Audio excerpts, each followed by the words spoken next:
मैं तो सोच भी नहीं सकती थी कि तुम जैसी खुददार लड़की इतने बड़े इम्तिहान से गुजर रही है। उस पर इंतहा ये कि अपने गरीब वालिदैन की बड़ी औलाद होने की इतनी बड़ी कीमत अदा करनी पड़ रही है तुम्हें। मैं अपने माँ बाप बहन भाइयों के लिए जान भी दे सकती हूँ, लेकिन इस तरह घर से बेदखल होना। सच कह रही हो, इससे बड़ा दुख और क्या हो सकता है। वैसे बेघरी हर ऐब पर पर्दा डालती, चाहे वो गुर्बत हो या भूख। पता नहीं क्या होगा, कहाँ जाएंगे हम। तुम परेशान मत हो, मैं और जीरक तुम्हें कभी बेआसरा नहीं होने देंगे। लेकिन सच पूछो तो सारा कसूर तुम्हारे वालिदैन का है, और खास तौर से तुम्हारे भाइयों का। उन्होंने तुम्हारे बड़े होने का नाजायज फायदा उठाया, वरना होना तो ये चाहिए था कि उनको तुम्हारे भाइयों को तैयार करना चाहिए था इस जिम्मेदारियों को उठाने के लिए। कितना छोटा होगा तुमसे, शायद 1 साल, लेकिन दोनों बहुत गैर जिम्मेदार हैं। और तुम्हारी माँ भी कोई बाशऊर खातून नहीं है। जी, आप बस दुआ करें कि ठीक हो जाए सब कुछ। मुझे बहुत अफसोस है कि मैं तुम्हारी खुददारी को तुम्हारा गुरूर समझी। गलत फहमी थी मेरी, मैं तुम्हारी मजबूरी और तुम्हारे दुख को समझ नहीं सकी। क्या सिस्टम है ये, माय गॉड। कोई हल निकला? भाई घर की जो कीमत है आज के रेट के हिसाब से वो अदा करनी पड़ेगी। कीमत? हाँ, लेकिन आप परेशान मत हो। You and I should go to the trust office जिनकी जमीन है। चल, कोई ना कोई हल निकाल लेंगे। लेकिन सीरक, इतने बुरे और गंदे इलाके की कीमत अदा करना तो बेवकूफी है। लेकिन फिर हम लोग कहाँ जाएंगे? सानिया, आप परेशान मत हो, कुछ भी हो जाए मैं आपको और आपकी फैमिली को बेआसरा नहीं होने दूंगा। अल्लाह करे कोई हल निकल आए। निकलेगा, 100% निकलेगा। मैं आप लोगों का एहसान पता नहीं कैसे झुकाऊंगी। बड़ा आसान तरीका है, उल्टा शायद आपका हम पे एहसान होगा। जी? सानिया, आप नूरे को पढ़ाना नहीं छोड़ेंगी? हाँ हाँ यार, तुम ये काम कर दो हमारा। जी बिल्कुल। बस अब तुम बिल्कुल बेफिक्र हो जाओ, मैं हमेशा अपनी बेटी के साथ हूँ। बहुत शुक्रिया आपका। अच्छा चलिए, लेट्स गो।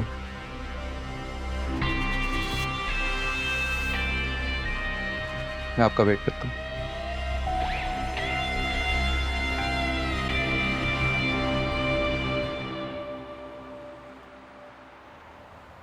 ये मकान 1920 में अफजल हुसैन को अलाट किया गया था 100 साल की पगड़ी पर। लेकिन अब तो 4-5 साल गुजर गए हैं इस अलाटमेंट की मनसूखी को। ये अफजल साहब कौन है? मेरे दादा थे। कोई सूरत तो होगी इस नोटिस पे अमल रोकने की। अदालत जाएं, मुकदमा करें, आप लोगों को मुंह की खानी पड़ेगी। ये ट्रस्ट का मामला है। लेकिन हमारे मोहल्ले में और भी बहुत से घर हैं, उन्हें तो कोई नोटिस नहीं मिला। ये प्लाट जो है ट्रस्ट की मलकियत है। ये जब अलाट किया गया था तो इसकी कीमत 5,000 थी। आज इसकी कीमत 50 लाख रुपए है। ठीक है, ये रकम है तैयार हूं देने के लिए। 50 लाख? सर नहीं। It's okay. It's not a big deal for me. Trust फरोख्त करे तभी ना। ये ट्रस्ट इस जगह पर अपना मेन ऑफिस बनाएगा। ये ट्रस्ट की मलकियत है। 1 हफ्ते के बाद इस मकान को गिरा दिया जाएगा। क्या? ऐसा कैसे हो सकता है? नहीं नहीं, ऐसा बिल्कुल नहीं होगा। देखिए, मैं 50 लाख के बजाय 1 करोड़ देने के लिए तैयार हूं, लेकिन ये घर नहीं गिरेगा। ट्रस्ट ने कोर्ट और तमाम मुतल्लिका महकमों से इसकी इजाज़त ले रखी है। कोई बात नहीं, आप मुझे इजाजतनामे की कॉपी दें, कल ही मैं कोर्ट से जाके स्टे ऑर्डर ले लूंगा। ये भी करके देख लें। 50 लाख तो आपके कोर्ट में ही खर्च हो जाएंगे।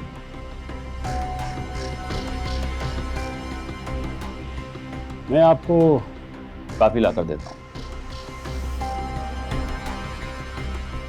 सानिया प्लीज रोइए मत। देखिए, कुछ भी हो जाए, आपके सर से मैं छत नहीं छीनने दूंगा। It'll be okay.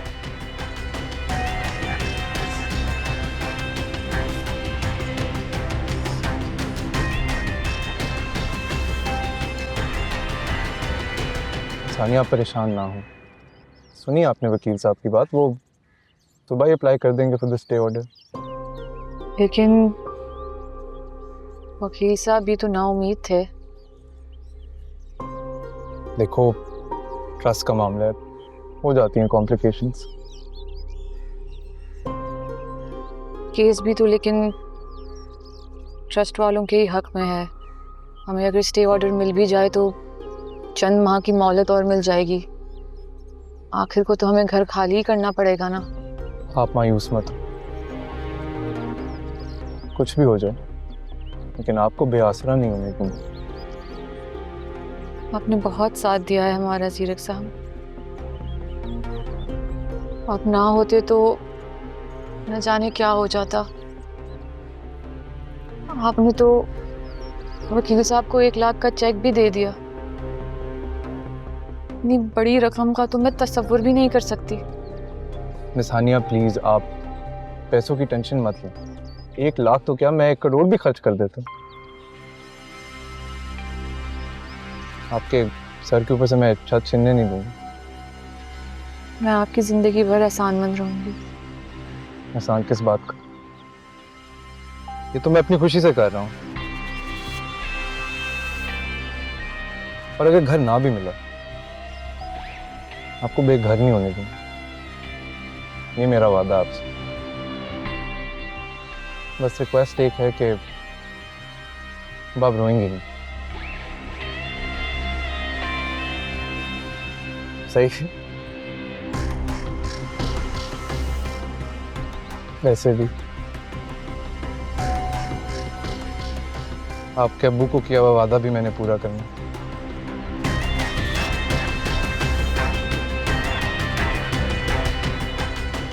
चल।